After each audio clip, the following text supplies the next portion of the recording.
En Corse, on en sait plus sur l'assassinat d'Alain Orsoni, ancienne figure nationaliste, tué pendant les obsèques de sa mère au cimetière. Le mode opératoire choque les habitants. La piste du grand banditisme sur fond de vengeance est privilégiée. Léa Merlier avec sur place Emmanuel Rouillon et Philippe Pelletier.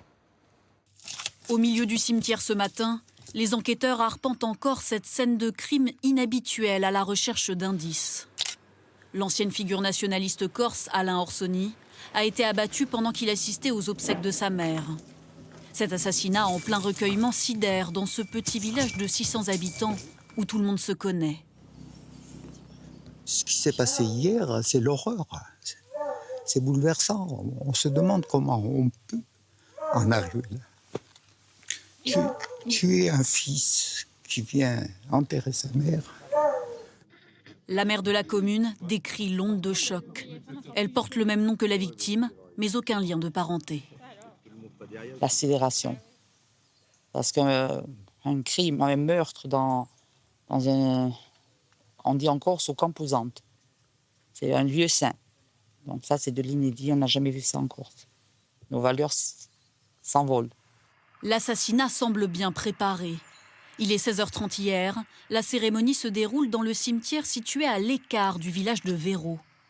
Alain Orsoni descend ses marches. Il est tué d'un seul coup de feu en plein cœur avec une arme de chasse de gros calibre, d'après les premiers éléments. Le tireur se tenait dans cette zone du maquis à plusieurs dizaines de mètres. Il est toujours en fuite. L'ancien dirigeant nationaliste avait fait l'objet de plusieurs enquêtes sur ses liens supposés avec le grand banditisme. Il se savait menacé et vivait au Nicaragua. En 2008, il avait échappé de peu à un assassinat. Qui voulait sa mort? A-t-on cherché à atteindre son fils, actuellement en prison, pour la tentative d'assassinat d'un membre d'un clan rival? L'une des hypothèses qui semble être privilégiée aujourd'hui, compte tenu du mode opératoire, du fait que c'est un tueur professionnel, une seule balle, et donc ça peut être une indication que c'est le clan rival de celui de son fils qui s'est attaqué au père. Une enquête est ouverte pour assassinat en bande organisée, confiée au nouveau parquet national anticriminalité organisée.